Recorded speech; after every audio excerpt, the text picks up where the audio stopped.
Harold, ano sa'yo lutuin na to? Anong lutuin natin? Pinakbet. Ha? Pinakbet. Tarong ba? Ano sa'yo lutuin? Pinakbet. With? Kalabasa. Okay. Dahil magpipinakbit tayo, guys. Kaya agahukas na pagkakaila. Saka ni mo kukuha tayo ng... Ayan ni guys, bagong tubo. Kukuha tayo ng alugbati. Ito yung alugbati na kukunan natin, guys. Ayan. Kuha tayo ng pansahog natin. Siguro pork chop. Yung isang ganito.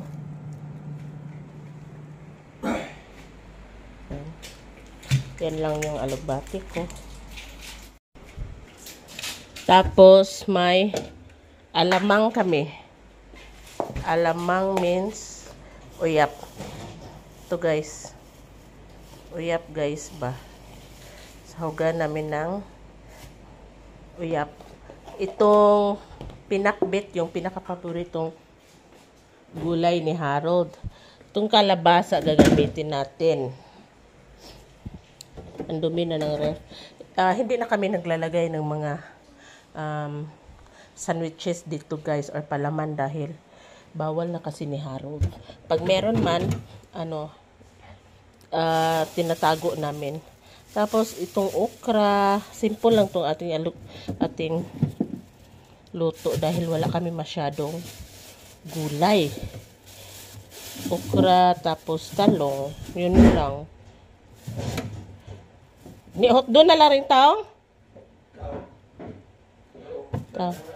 Upat raman po diya mo gamay man may laing vegetable di ay. So kulang nito is kuan naman po. Ang kulang adto is ampalaya. Yan. Ngayang Harold na kita ng daghan ba po ng kuan na. Ana ay alwata. Sayang wa tay bell pepper. Okay. Yan guys. Ito na lang pala yung gagamitin natin guys na pork chop na paso na iulam sana to ni Harold. Ito na lang yung pangsahog natin. Let's go! Mag-start na tayong magluto ng ating pinakbet. So, ito yung dalawang pork chop, hiwa ng pork chop. Tapos, isang kutsa muna natin yan. Lagay tayo ng kaunting asin. At saka paminta. Ipalabas natin itong mantika niya. Meanwhile, maghiwa muna tayo ng ating mga ricado.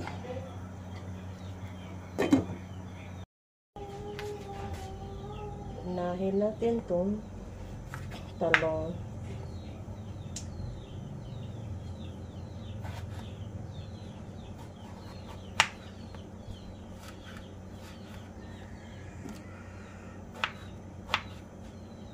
Siguro yan na lang, tatlo.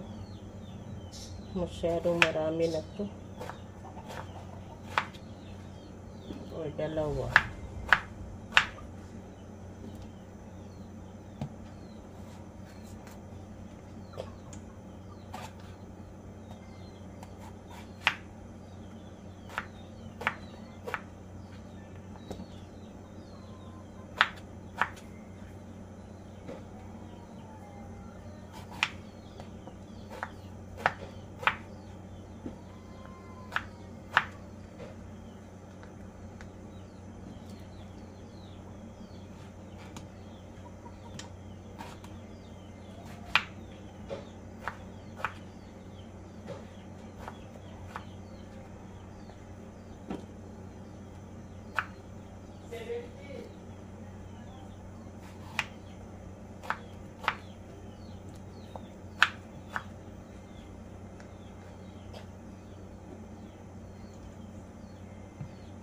Itong aming kalabasa, malapit nang masira. Buti na lang nag-request si Harold.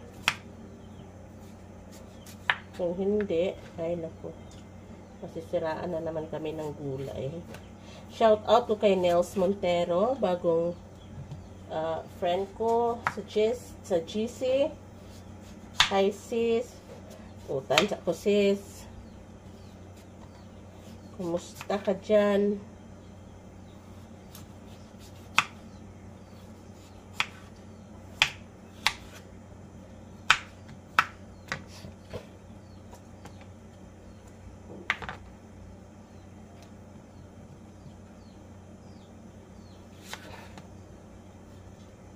Salamat pala sa pag-promote ng channel ko sa mga friends mo. Thank you so much.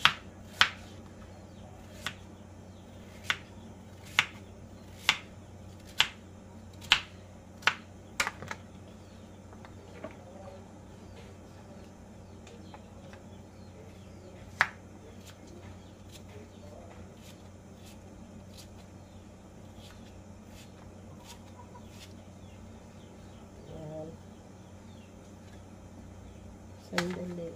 Tayo sa ating karne. Okay. Isang kutsa pa natin to until na medyo brown siya. Para masarap. Almost na nag-brown. May lumalabas na mantika sa kanya.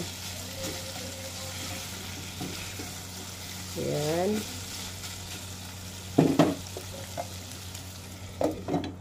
Natin ang okra. Ito muna ano. Sunod muna natin tong ating bawang at baka maunahan pa tayo ng pag-brown ng karne. Bawang at sibuyas.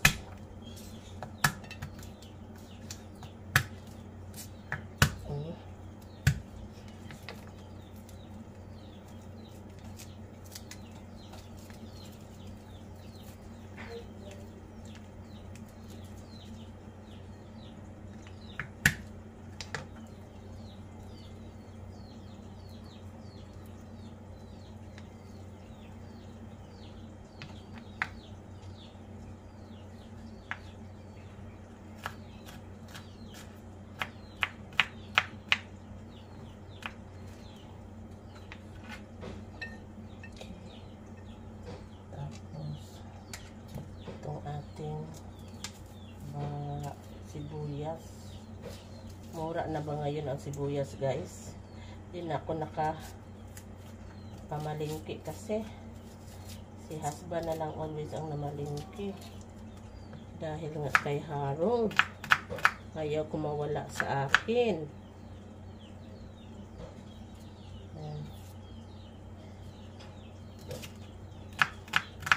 Kagabi nagmakdo siya. Ngayon, gusto na namang lumabas. At sabi, chowking na naman daw. Inaliw ko sa pinakbet para di mairita. Ay, diba? Yan. Uubusin ko na tong okra dahil malapit na din tong masira.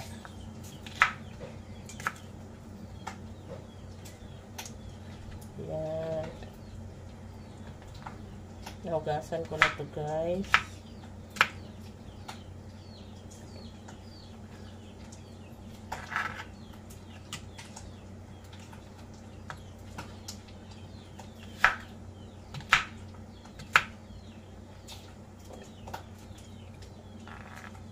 Kaunti lang naman pala.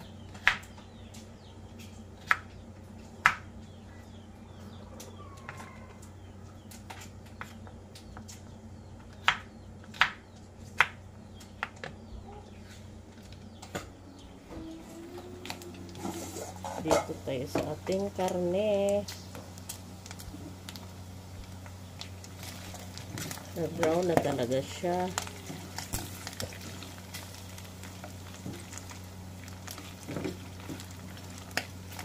Ilagay na natin itong ating bawang at saka sibuyas.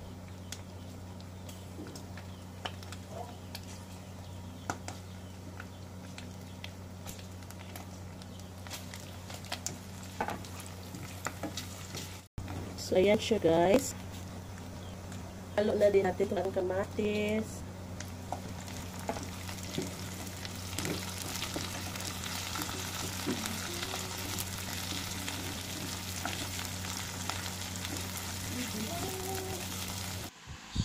Pag suting-suting na yung ating karne at saka spices, ilagay na natin itong hinugasan natin na alamang.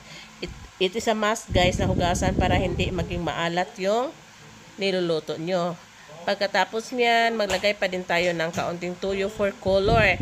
Dahil pag di natin nilagyan, ay hindi naman maganda tingnan yung ating pinakbet. Tsaka, kaunting paminta na rin. Dagdag. Yung tuyo pala, not only for color, flavor na din. Masarap kasi pag may tuyo. Para di maging lata tong ating kalabasa guys, ilagay na natin itong ating talong. Yan.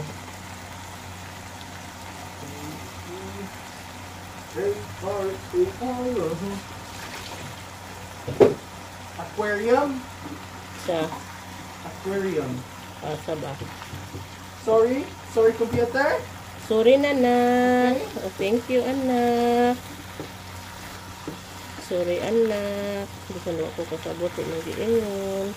I will say sorry. Sorry, computer?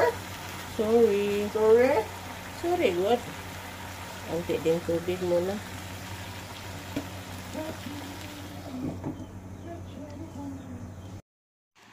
Inihalo ko na rin yung ating okra dahil madali lang itong maluto. Tapos paluto na yung ating gulay.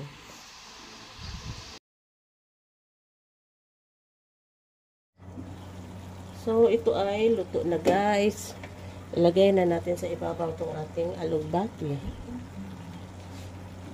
Ayan. Insakto na yung lasa. Din ako naglagay ng magic sarap dahil maalat na siya dahil sa alamang. Tapos may tuyo pa. Ay, ang bango ng alugbati. Sobrang bango guys. Ayaw ko sa pinakbit na matubig. Anyway, mamaya pagka ganan mo ay pagkain, maya-maya ay mag-produce ko ng onya sa bowl. Ito natin. Ito na! So, ito na yon, kakain na si Harold ng kanyang requested na pinakbit.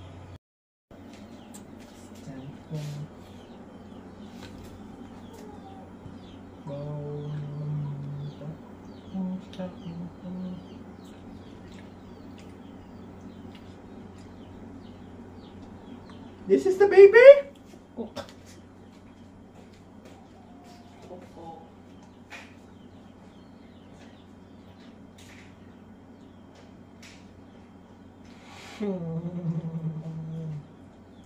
Guapo? Is it guapo? Si Harold? Harold. Very good.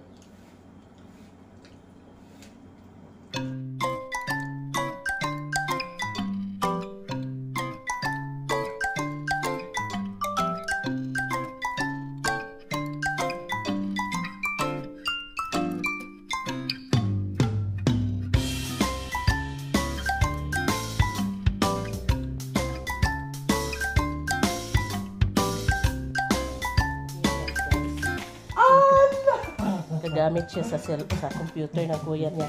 Pagising yung kuya niya, ay naku, hindi yan pwede makakagamit. Meron naman siyang computer sa silid niya. Ewan ko ba kung bakit yan talaga yung gusto niya. Huh? Paspas kaya na, ang galing yan mag-computer. Hindi na nga yan tumitingin sa net, tina-type niya. Huh? Sus. Harold. Oh! Poor Grady. Poor cousin.